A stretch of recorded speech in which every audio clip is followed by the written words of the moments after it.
All right, and welcome into Betting Pros Live on YouTube. Today, we're breaking down our best bets for week one of the NFL season before lock. I'm your host, Seth Woolcock, filling in for the one and only Matt Peralt, who'll be with you each and every week of the NFL season. And I'm joined by a man whom I think I last saw at about 4 a.m. around a fire in Canton, Ohio. Hopefully, he's feeling a little bit better today than he was the Sunday after that. He's Pat Fitzmaurice. What's going on today, Fitzy? Yeah, I'm feeling a little perkier than I was the day after that, Seth. Great to be on with you again. Thank you for filling in for Matt. A little bit of a shoulder procedure for him. So he's on the IR list for one more week, but he will be back next week. Hey, well, good to get it out of the way early. Christian McCaffrey almost had a similar situation going down, but looks like he'll be active. Today's program does look like this, Pat. We'll be breaking down your and I's favorite ATS and total picks, our player props, and our parlays. But first, wanted to shout out everyone who's listening or watching on the Betting Pros YouTube channel. If you guys enjoy this type of content, please do us a quick favor. Give this video a thumbs up and make sure you're subscribing to the channel if you're new. We have a ton of NFL betting content, college football betting content, and everything in between that you want to be betting on. Pat, how are you feeling about this week one slate? Is it one you're interested in? Is it too many unknowns to get overly invested? How do you feel from a betting perspective? I'm taking it easy on the props, Seth. Like you get in there with the player props and you're like a kid in a candy store and want to bet everything. So I'm trying to be disciplined there. But I do actually like a lot of these lines and totals. Like generally it didn't happen last year, but most years it seems like the defenses are ahead of the offenses to start the season. So I like hitting the unders pretty hard in week one. And I've got a few I've got my eye on this week. All right, well, let's start right there, Pat. You and I are both on and under in a game that comes from our friends out in the NFC East. Let's talk about it. Yeah, so Giants and Commanders are it's 45.5 is the number. And while I don't feel strongly about either side here, I really like the under in this game. The defenses, as I mentioned, usually ahead of the offenses in week one. Giants should be an under machine this year. Like their offense could be pretty sketchy, whether it's Russell Wilson or Jackson Dart at quarterback. The Giants were the second lowest scoring team in the league last year, but the Giants defense looks pretty imposing. I mean, they have the foursome up front of Dexter Lawrence, Brian Burns, Kayvon Thibodeau, and rookie stud Abdul Carter. And last year, like Jaden Daniels was not lights out in either of his games against the Giants. The Commanders won those games. They were close, 21-18, 27-22. This is a scary matchup for any quarterback, even though Jaden Daniels is terrific. I think this game finishes pretty comfortably under 45.5. I couldn't agree with you more, Pat. Even before I knew you were also on this play, this was the first bet of the week that I put in, I think, on Tuesday or Wednesday. And it's not like Russell Wilson's also striking any fear in anyone from the Giants offensive perspective. And the Giants were 64.7% to the under, the most in the league last year. Conference games bumped that number up to 75% to the under, divisional games 67%. So I love that. And like for the Commanders too, I don't know if I'm on an island here, but I think maybe they get off to a little bit of a sluggish start too. You kind of mentioned that defensive front for the Giants, the best in the league. We also have two new tackles for the Washington Commanders. Laramie Tunsil coming over from Houston, rookie Josh Cornerly Jr. coming from Oregon as well. We have a new wide receiver 2 here in Deebo Samuel. Terry McLaurin, I've kind of been fading him a little bit to start the season. If you want like an under prop on McLaurin this week, I don't hate that. Just missing so much of training camp and the preseason. Plus, no more Brian Robinson Jr. in that backfield. I know we're all excited about JCM Bill, as they call him, but at the same time, kind of a lot of turnover here. So I think it all leads to a nice under here, Pat. Yeah, good call on that, Seth. A lot of turnover in Cliff Kingsbury's offense. So might be a little bit of talent consolidation before things really start clicking at a high level. And Pat, you also have an under coming from a cross-conference game between the Texans and Rams. Tell us about that. Yeah, I might like this one even more, Seth. It is Rams Texans under 43.5. And just we saw the Texans have one of the worst offensive lines in football last year. And I just don't think they really made adequate offseason repairs. I mean, their first move from a personnel standpoint was to trade away Laramie Tunsil, who was their best offensive lineman last year and who you just mentioned as being a new addition to the Commanders. So, I mean, that is a hard defense. Like, good luck keeping Jared Verse away from CJ Stroud. Like, the Rams can generate heat up front. And, they're relying on Nick Chubb post knee injury to be their lead running back behind that bad offensive line. I just don't know if he's going to be able to generate enough steam in the running game to keep the chains moving for Houston. But on the other side of the ball, the Texans do have a really terrific defense. They were third in defensive DVOA last season, and they've got Will Anderson and Daniil Hunter on the edges to put heat on Matthew Stafford, who's had this back issue and probably is not feeling all that spry these days. So, yeah, the Rams have good cornerbacks the Texans have good cornerbacks led by Derek Stingley Jr. to match up with Puka Nacua and Devonta Adams. So I kind of think this one turns into a bit of a rock fight, and I like it under 43.5. Yeah, I'm kind of right there with you, honestly. I mean, injuries to Matthew Stafford, you laid it out there. I don't know how much time he's really had to work with Devontae Adams out there as his new number 2. So I think this one's definitely trending towards that under. So I like that play. I want to shout out a couple people here in the chat rolling with us as well. Vince asking, what's the 3-leg lock? And Sal, our producer in the back end, reminding everyone, if parlays were locks, we'd all be rich. Absolutely. Absolutely. Cole checking in saying patty cakes here to give us the fire, and some love from our guy One Snap Bonvi as well, saying Fitzy. All right, Fitzy. So you're getting all the praise and the love from the chat. Give us one more of your favorite, I guess not total here, ATS market plays for you. Yeah, I got to pick a side here, and I like Seattle catching 2.5 points at home against San Francisco. It just seems like a disrespectful line to the Seahawks. Like, let's not pretend the 49ers didn't finish dead last in the NFC West a year ago. They were 6-11, and I know they had some issues with injuries, and but like Seattle was 10-7, and I just don't see the 49ers being able to justify being favored on the road in one of the toughest places to play in the entire league. And Seattle's defense is better than San Francisco's. And that's going to be a well-coached unit this season under Mike McDonald. Seattle, I think, could have one of the top defenses in the league. They have a big special teams edge based on what we saw last year, where the Seahawks ranked 10th in special teams DVOA and the 49ers were 31st. Wow. And yeah, so this Christian McCaffrey stuff, like, does he make it through the whole game? Like, I know they have a more well-regarded offense than the Seahawks, and that's fair. Like, it's a new quarterback and a new offensive coordinator with Sam Darnold and Clint Kubiak for Seattle. But Seattle looked really good in the preseason offensively. Like, they were humming with that first-team offense, and they were running the ball extremely well. I think Gray Zabel makes a difference up front for them.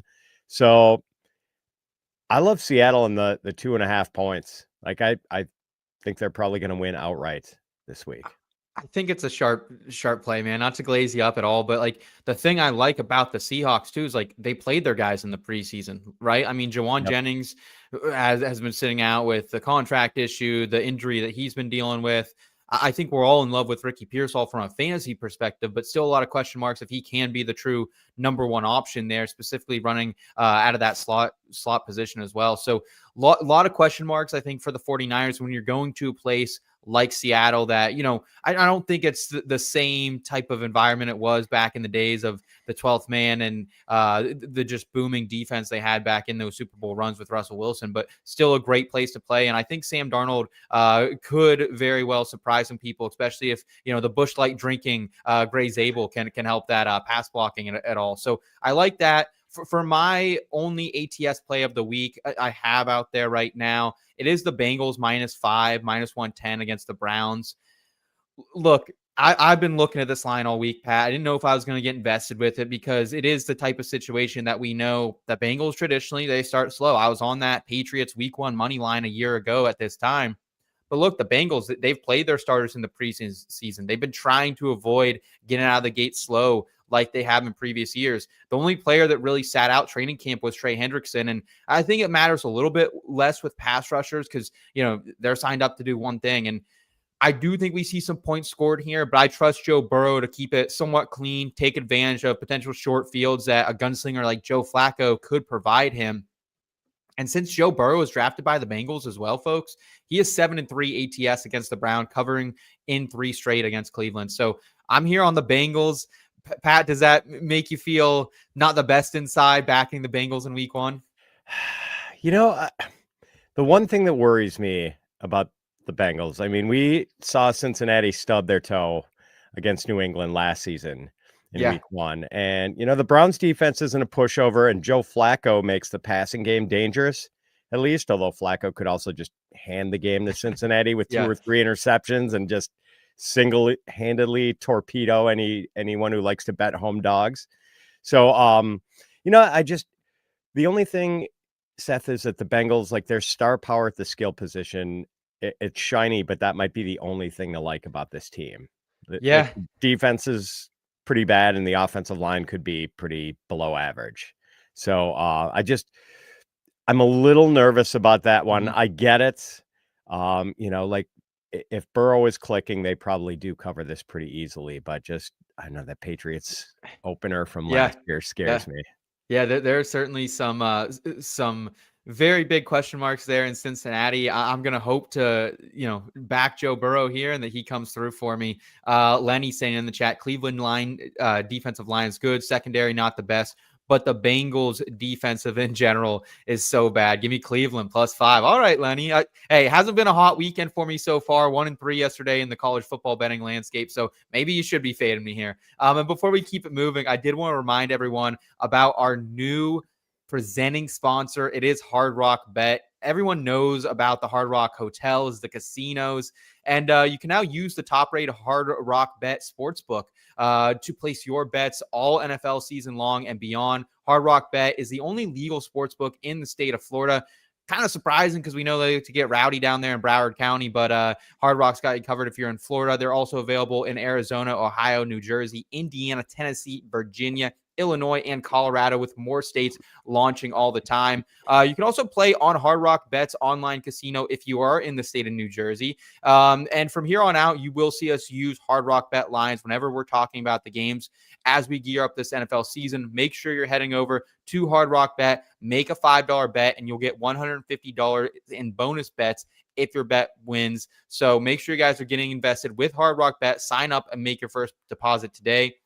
And Fitz, can you believe that we have a presenting sponsor before we got canceled? I mean, I'm just shocked and stunned by that. That is pretty impressive. I'm happy that happened. Yeah, 100% there with you. Let's go ahead though. Let's move to the player props, man. Where are you going with some player props? Potentially one still in that Cleveland Cincinnati game we just covered. Yeah. So let's start with David Njoku over 45.5 receiving yards. When Joe Flacco started 5 games for the Browns late in the 2023 season, David Njoku over those 5 games, 30 catches, 390 yards, and 4 touchdowns. Like, he and Flacco really clicked. I think Njoku is excited about being reunited with his old quarterback, and terrific matchup against the Bengals, who allowed 111 catches, 1,114 yards, and 10 touchdowns to tight ends last year. So I do think Njoku is going to cruise past 45.5 receiving yards.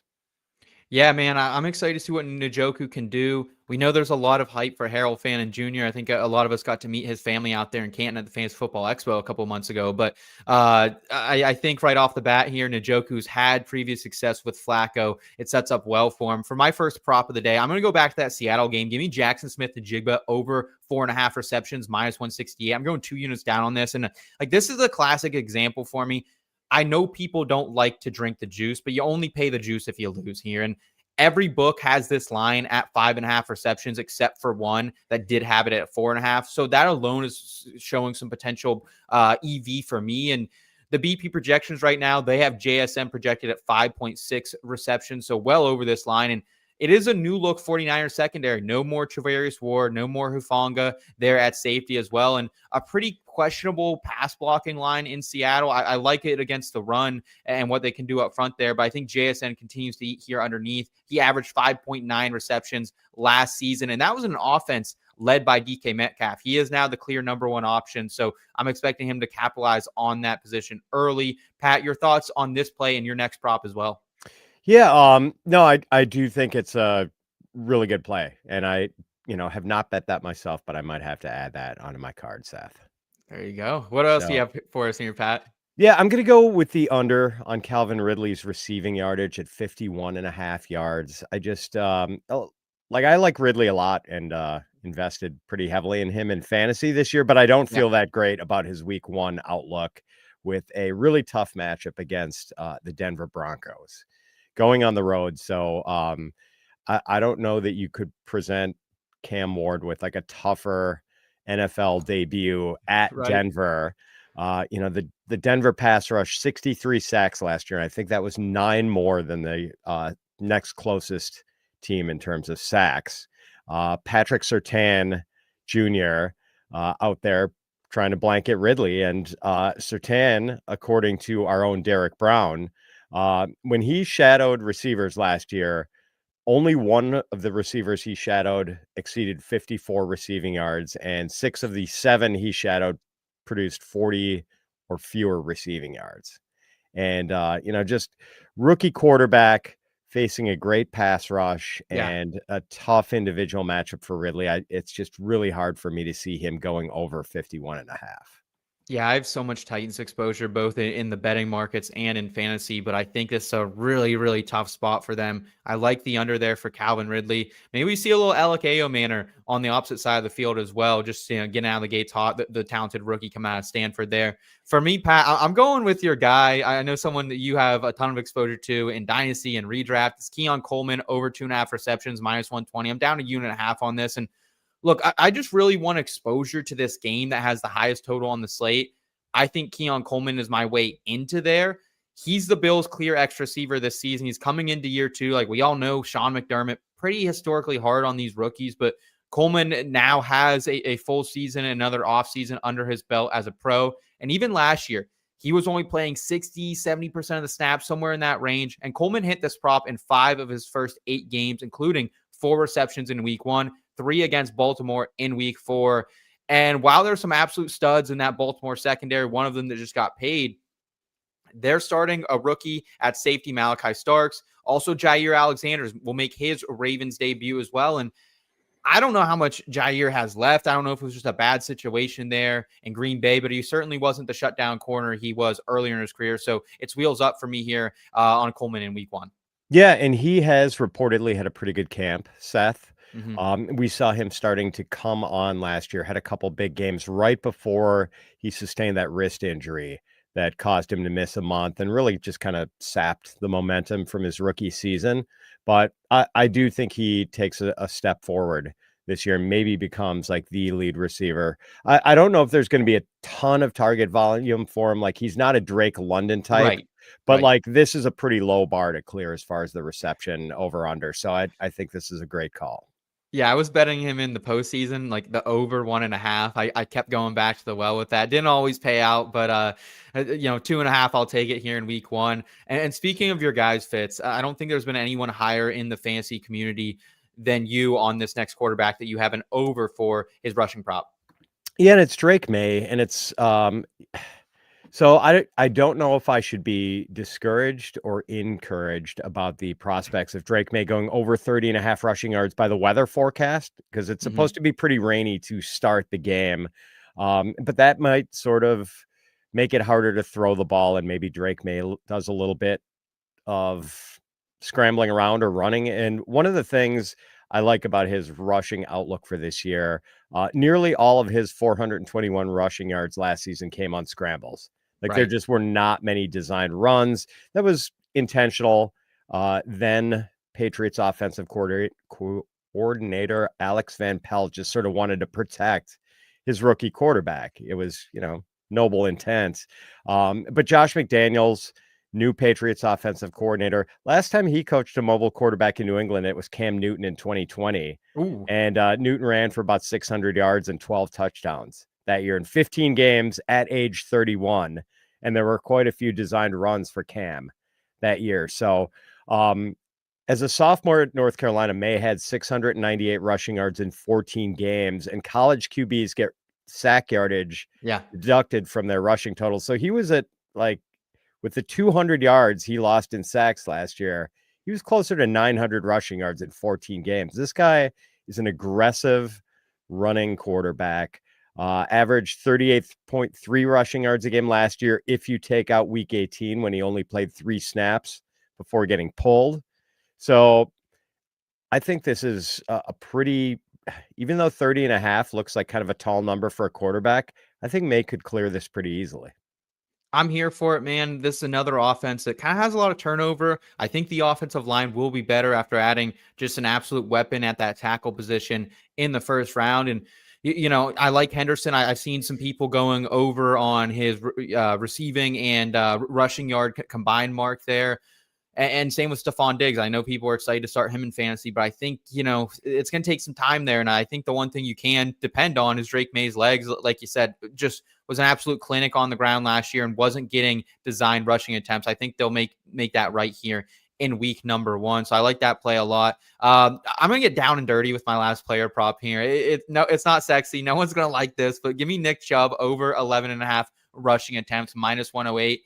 I hate to tell everybody, but Woody Marks is not the starter here. It is Nick Chubb. He is going to be the starter running back for the Houston Texans. And Marks is nothing more at this point than a pass catching back out of the backfield. I think we see him on third downs. I think we see him in pass pro a little bit. But also kind of what you mentioned earlier about this game with the Texans and the Rams. This is a DeMeco Ryans coach team. He likes to win with defense and trying to run the ball. They got 2 new rookies starting out there at wide receiver in Jalen Noel and of course, Higgins. Yeah, and of course Jaden Higgins as well. So I think they're going to lean on Chubb early in this one. And like Joe Mixon saw 30 carries in week 1 last year, Pat. Like I don't think we quite get there, but he also cleared this line in 11 of 14 games last year. I think a couple of those he might have left early as well. So Nick Chubb, is he going to, run buck wild in this one? Is he going to be effective? I have no clue, but is he going to get 12 carries? I really think he will. Yeah, and I've not checked to see if this line has moved, Seth, but there was a tweet from either, I want to say, well, I'm not sure if it was Schefter or Rappaport this morning, that the Texans are planning to use Chubb as their bell cow. Let's go. Bell cow suggests he has a pretty good chance to get a dozen or more carries today. Yeah, let's go. Yeah, I saw this floating around 12.5 earlier this week. It came back down, actually, so maybe it has been bet up since then. I appreciate the insiders being on my it was Rappaport is what Sal's telling us in the back end, being on my side out there. I'm going to round us out here. I got 2 touchdown calls, and I think you have a couple here, Pat, too, that you put out on some earlier shows this week. Give me Derrick Henry anytime TD -140. I think this is now moved to -150, but there's a ton of boost out there. I'm sure Hard Rock has some good ones that you guys can get invested with. Derrick Henry, in my opinion, he should never be -140 or -150 for a touchdown scored when he scored in 78.9% of games last year, 11 straight to start the season, 4 straight to end the season. Scored 3 in 2 games against Buffalo. I'll gladly take that in a game with the highest projected total, 55.5, highest by 3 points on the slate. I'm also going with my guy. He's been someone I've been a fan of for a long time. #WeAre, baby. Tyler Warren, anytime TD. I originally got this +275. I reinvested here just another quarter of a unit at 3-1 as well. Like, for me, job is on the line. Chris Ballard, Shane Steichen.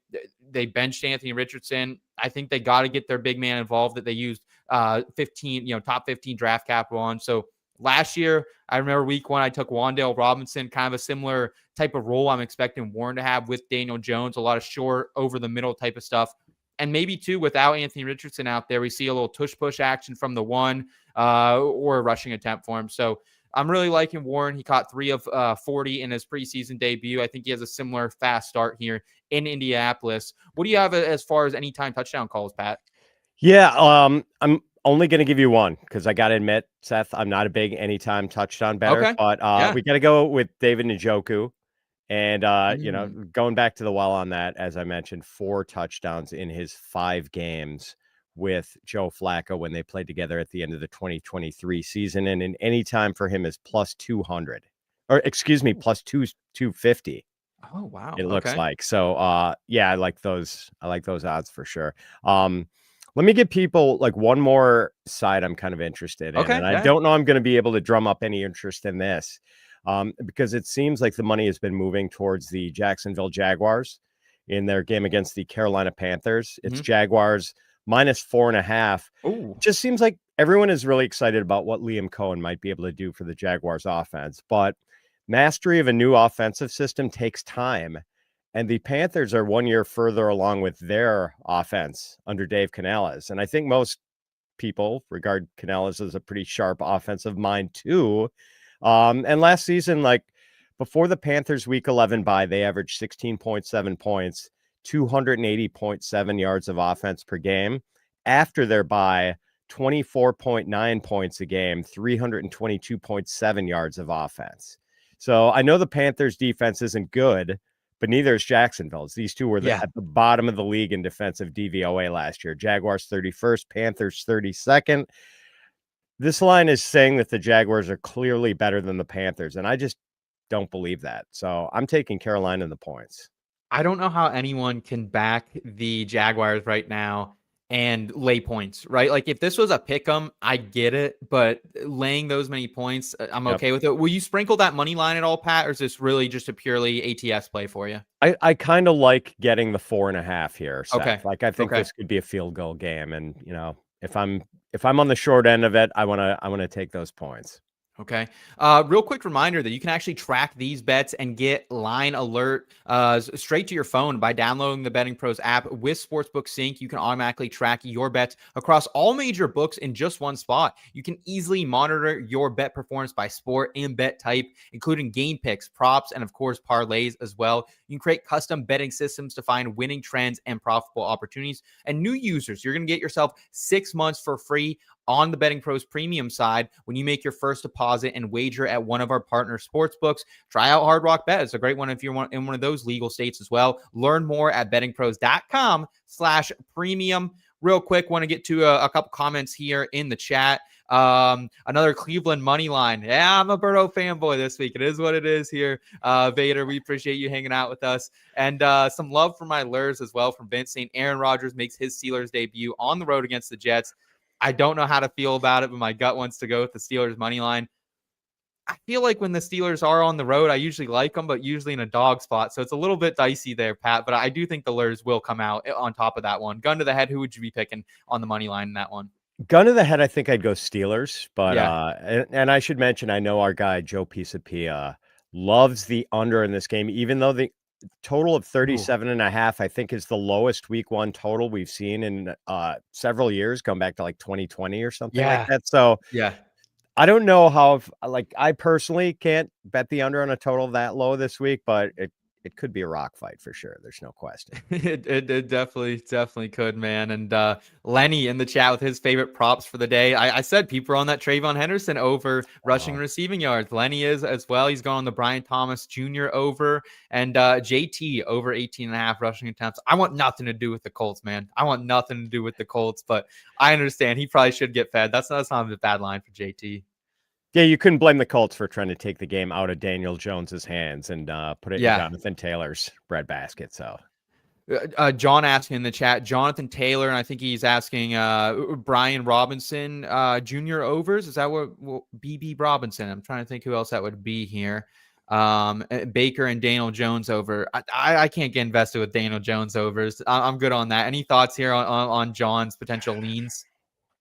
yeah, I don't hate the Baker Mayfield over. I mean, we saw a lot of points flying in Falcons Buccaneers last year, and that's a tall total. I want to say it's 47.5 today. Mm-hmm. So I'm on board. I don't know about Robinson. Like if McCaffrey is okay, Robinson might not get off the bench. So yeah, I mean, could it be Garendo? Like, I know we've heard from Kyle Shanahan. One, I don't trust Kyle Shanahan as far as I can tell him. He's one of those, coaches. But at the same time, like, I think Garendo, just who's been in this system longer, could get more run than Robinson. Entirely possible. Yeah. So I'm kind of staying away from Brian Robinson props this week. Let me get you out here on this. I do have a parlay of the week for you. Every week, I'm tasked with putting one of these together for a YouTube short, so I figured I'd throw it out here as well. It's a skinny parlay. I don't want to get overly invested this week. It is week one, but I do have a parlay for you, paying out plus 138 right now. Leg one of that, Arizona Cardinals money line, minus 290 against the Saints. And leg two is going to be the Alvin Kamara over 28.5 receiving yards. Look, man, like I hate to say it, but like Spencer Rattler is absolute cheeks, man. Like this guy is garbage, and it honestly has me concerned for Shuck that he did not win this spot. He's 0-7 as a starter. Rattler is lost by an average of 17.6 points last year. And like, I'm not overly high on the Cardinals, but they do have a lot of continuity on that offensive side of the ball. They added some really nice pieces there in Josh Sweat and Will Johnson on the defense as well. And like, Alvin Kamara is kind of one of those things that if you use the same game parlay builder said was a very correlated line, because if you're thinking the Saints are going to trail, well, where's Spencer Rattler going to throw? Probably a lot of dump offs to Alvin Kamara, who averaged more than 10 yards over this line last year, 38.7 receiving yards per game, had 55 and 58 receiving yards per game in the last two Spencer Rattler starts that he was available. And so I'm just thinking we're going to see a ton of dump offs to Kamara. So any thoughts here on the parlay of the week? A little Cardinals money line, a little Alvin Kamara over on the receiving. I think it's a sensible correlation play, Seth. Like I'm definitely not taking the Cardinals on the road to cover 6. Yeah, like, I don't want that, but do I feel that they're going to win the game? You said it, like Spencer Rattler against a pretty underrated Arizona defense. Like, even though Kyler Murray apparently is under the weather, and I just don't feel a great deal of confidence in this Cardinals offense anyway. Like, I see almost no chance the Saints get to 20 points this week. And I think the Cardinals have a pretty good chance to put up the 14 or 17 points they're going to need to win this game. I would certainly hope so. I'm not a big Drew Petzing guy and you know, his usage of some of his star players, but I think he can get this done. Pat, any final like words of advice for bettors, viewers out there who are going to be dipping their toes in the betting streets here in week 1? Yeah, bankroll management. Don't go too crazy in week 1. You know, I mean, betting is back, and Lord knows after the long hiatus, I mean, who wants to bet baseball? Come on. Right. So like everyone wants to just dive into the pool head first. It's a long season, friends. Go at it slowly. Bite-sized pieces in week 1. Yes, absolutely. Jasmine, what do we think of the Raiders versus the Pats? Do you think the Pats can cover? I don't think I want to touch this one. What do you think, Fitz? Same. It's a total stay away, especially with the weather possibly being a factor for the first half at least. Yeah, I kind of want to stay away from this one, Jasmine. Just a real quick reminder, too, on our way out here, you can score 6 months of BettingPros Premium for free. Just make a deposit, place your wager on any of our partner books. Premium's going to give you access to a ton of great tools, Sharp AI, our betting systems, our prop bet cheat sheet. It's always a must in our household. We're always using that on Friday and Saturday. I think my fiance's upstairs right now looking at the prop bet cheat sheet, trying to get invested a little bit more, even though she could just tune into the show and tell us. You're also going to get the same game parlay builder and all the tools you need to start betting smarter, not harder today. Claim your upgrade now at bettingpros.com/premium. Fitz, thanks so much for your time, man. That is going to do it for us right here live on the Betting Pros YouTube channel. Make sure you guys are smashing that like button if you enjoy this type of content. Also, subscribe to the channel if you're new so you don't miss a second of content this season. Good luck with your week 1 wagers. For Pat Fitzmaurice, I'm Seth Woolcock. Take care, y'all. Here.